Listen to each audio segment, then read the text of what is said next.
بسم اللہ والحمدللہ وصلی اللہ وسلم علی رسول اللہ۔ تصوف میں آج ہم کچھ اور جو بڑی شخصیات ہیں ان پہ بات کریں گے۔ تو اس میں سب سے پہلے جن کو ہم ابو یزید البسطامی یا بایزید بسطامی یا بسطامی دونوں طرح سے ان کو جانا جاتا ہے، تو یہ 234 ہجری یا 848 اور کچھ کہتے ہیں 261 ہجری میں ان کا وصال ہوتا ہے۔ تو یہ اصل میں بسطام جو کہ فارس میں پرشیا میں ایک شہر تھا وہاں پہ پیدا ہوئے اور ساری زندگی تقریباً نے وہیں پہ گزاری بسطام میں ہی۔ تو یہ بھی کہا جاتا ہے کہ یہ مطلب سلیبس کی شادی انہوں نے نہیں کی تھی، اور ان کو کچھ دیر کے لیے یعنی تھوڑا عرصہ کے لیے وہاں سے جلا وطن بھی کر دیا گیا تھا، ایگزائل میں انہیں جانا پڑا تھا، کیونکہ جس طرح یہ باتیں کر رہے تھے تو وہاں کا جو مطلب ایک فقیہ تھا وہ ان کے خلاف ہو گیا تھا، تو ان کی وجہ سے ان کو تھوڑا وہاں سے نکلنا پڑا۔ تو عموماً یہ حنفی یعنی وہاں پہ جو سب سے زیادہ بااثر یا ڈومیننٹ جو اسکول تھا حنفی مذہب تھا، تو یہ بھی اسی کے ساتھ تھے۔ اور کہا جاتا ہے کہ یہ مطلب ہمیشہ جو مرد بھی اور عورتیں دونوں سے دور رہتے تھے، یعنی وہ جو ایک گوشہ نشین یا اپنے ہی گھر میں ہوئے تھے اور الگ تھلگ سب سے ہو گئے تھے۔ تو پھر اس کے بعد جب یہ مطلب یہاں سے باہر آئے تو کہا جاتا ہے کہ انہیں ذوالنون مصری سے مطلب تھوڑا ان کے ساتھ ان کا رابطہ کارسپانڈنس ہوئی تھی، اور اسی طرح سے سری سکتی کے ساتھ ان کی دوستی ہوئی تھی۔ اب ان کے بارے میں ایک بڑی جو بات ہے، کچھ کہتے ہیں کہ یہ مطلب ایک سندھی یعنی کوئی ابو علی السندھی، تو اس میں کچھ کہتے ہیں کہ یہ یہاں جو ہند کا یعنی ہندوستان کا سندھ ہے اس سے تعلق رکھتے ہیں، لیکن بہت سارے یہ کہتے ہیں کہ یہ اسی سینٹرل ایشیا میں کسی جگہ یا عراق میں یہ سندھ اصل ہے، سندھی نہیں۔ تو اس پہ ڈیبیٹ ہے، کیونکہ کچھ کہتے ہیں کہ مطلب اس کو ایسا پیش کرتے ہیں کہ انہوں نے مطلب ہندوستان میں کسی سندھی سے یہ جس کو کہتے ہیں کہ الفنا فی التوحید، یعنی اس پہ وہ کہتے ہیں کہ یہاں پہ ہند کا اثر تھا، اس وجہ سے یہ سندھی کا مطلب یہاں ڈیبیٹ ہے۔ لیکن یہ زیادہ تر جو کی سوچ تھی وہ زیادہ تر جو ان کو جانا جاتا ہے کہ وہ فنا جو مطلب اس کانسیپٹ میں بالکل ڈوب گئے تھے۔ تو پھر ان سے منسوب جو ایک بات ہے جس کو شت شین توہا یا شین تو ہائی جس کو ہم اردو میں پڑھتے ہیں، جو شتہات یعنی صوفیہ کے جو یہ ہوتے ہیں، مطلب کچھ ایسے ان کی زبان سے جملے نکلتے ہیں جو بظاہر ہمیں شریعت کے خلاف لگتے ہیں۔ شتہات الصوفیہ بھی ایک کتاب ہے، اس پہ لکھی گئی ہے، اور کچھ کو یعنی فارسی وغیرہ میں شتھیات لکھتے ہیں۔ تو ان میں وہ سبحانی معظم شانی یعنی جو ایک جملہ ان کے ساتھ منسوب ہے کہ انہوں نے یہ کہا تھا، لیکن ہم اس کو سمجھتے ہیں کہ ایک فنا کا کانسیپٹ اس میں وہ سمجھنے کی ضرورت ہے۔ تو یہ اصل میں یہ جو بایزید بسطامی تھے۔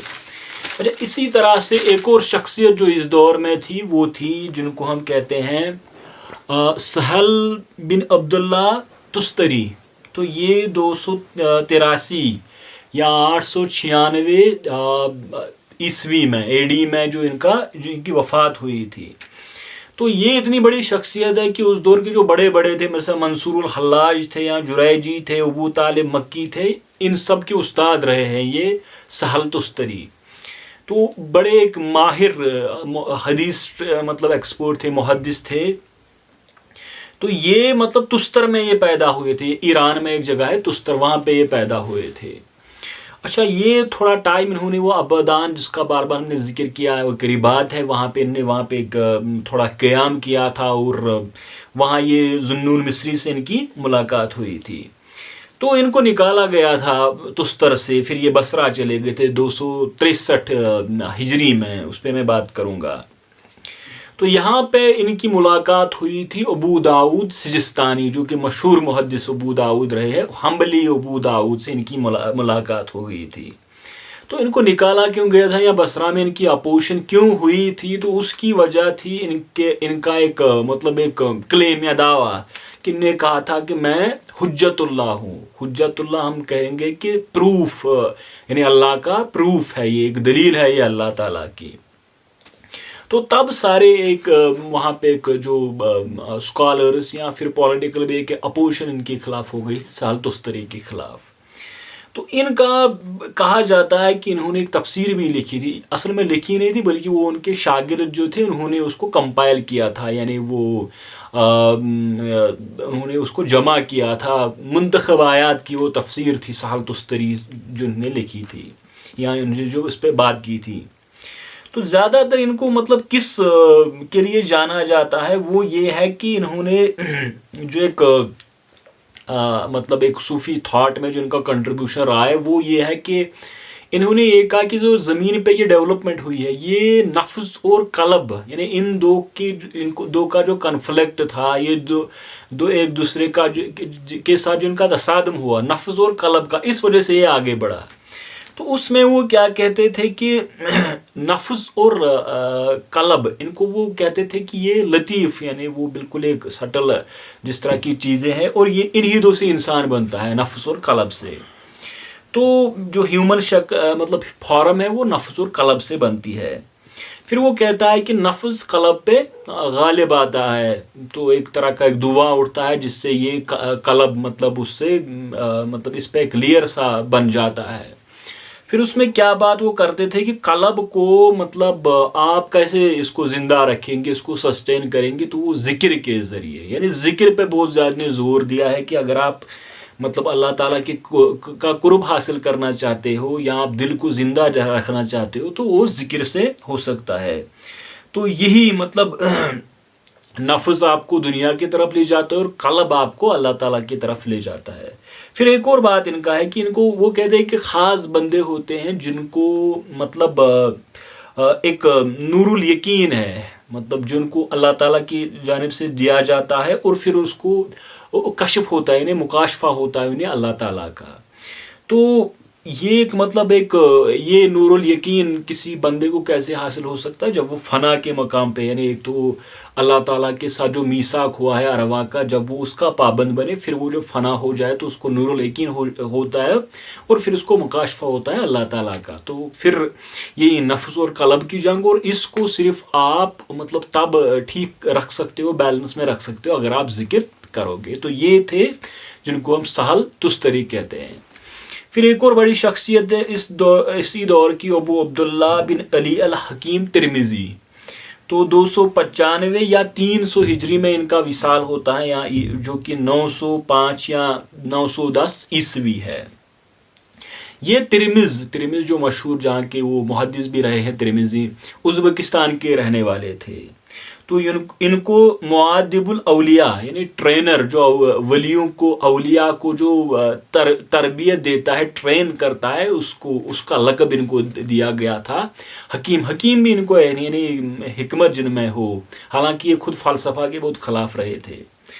تو یہ ایک بڑے مطلب قرآن میں اور حنفی فقہ میں ان کی بڑی مہارت ہوئی تھی، تعلیم انہوں نے باقاعدہ حاصل کی تھی. لیکن پھر ایک عمر آئی تھی تو ان کو وہ خواب آ گئے تھے، جس طرح سے ان میں تصوف کی طرف ان کا رجحان بڑھا. تو اس دوران یہ مکہ بھی چلے گئے تھے، اور کہا جاتا ہے کہ ان کی جو بیوی تھی، وائف جو ان کی تھی، ان کو بھی ایک خواب آیا تھا اور انہوں نے اس میں دیکھا کہ ان کا مطلب صدیقین میں ان کو یہ صدیقین میں سے ایک ہے. تو ان کو وہ جو مطلب سٹیٹس دیا گیا ہے وہ صدیق کا دیا گیا ہے. تو جب یہ ان خواب جو یہ بیان کر رہے تھے، یعنی دیدار الہی وغیرہ وغیرہ، کیا ان کو مطلب روحانی مشاہدات ہو رہے ہیں، تو اس وجہ سے ان کے خلاف وہاں پہ لوگ ہو گئے تھے. اور خاص کر جو وہاں کا گورنر تھا بلخ کا، تو انہوں نے اس کو کہا تھا کہ آپ ایسی باتیں نہ کیا کرے یہاں پہ. اچھا، انہوں نے مطلب ان کے دور میں بھی جو تستری کے بھی تھا اور ان کے میں تھا ایک کہ اولیاء بڑے ہیں یا انبیاء، یعنی سٹیٹس میں کن کا درجہ بڑا ہے.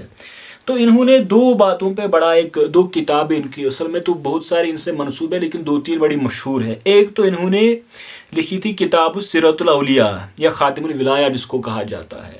دوسری الفرق بین آیات والکرامات، یعنی انبیاء کو جو معجزات دیے گئے ہیں اور جو اولیاء سے صدر ہوتے ہیں کرامات، ان میں فرق کیا ہے؟ تو یہ اصل میں کیا کہتے ہیں کہ اللہ تعالیٰ کی ذات کو ہم اس کا علم نہیں ہو سکتا، اس کو جان نہیں سکتے. اللہ تعالیٰ کی صفات یا اس کے جو اسماء الحسنہ جس کو ہم کہتے ہیں، ان کے مبارک نام ہے، اس سے ہم اللہ تعالیٰ کو جان سکتے ہیں. اور یہ سب کا نہیں بلکہ خاص کچھ بندوں کا یہ ہوتا ہے جن کو ہم اولیاء کہتے ہیں.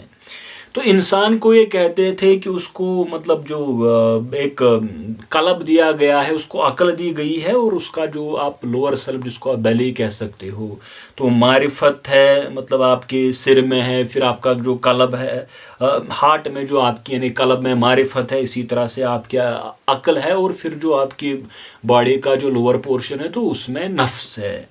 پھر یہ کہتے تھے کہ مطلب جو اس جنگ میں یعنی جو شہوت ہے وہ قلب پہ غالب آنے کی کوشش لگاتار کرتی رہتی ہے، جو اس جنگ میں جیت جاتے ہیں تو وہ اللہ تعالیٰ کا قرب حاصل کرتے ہیں، اور وہی اولیاء ہوتے ہیں. اور پھر وہ انہیں میں ہائرارکی کی بات کر رہے ہیں، یعنی درجات، جس پہ ہم نے نظام تصوف میں بات کی تھی، یعنی ابدال، صدیقین، امنا، اسی طرح پھر مفرد کا ایک سٹیٹس آتا ہے.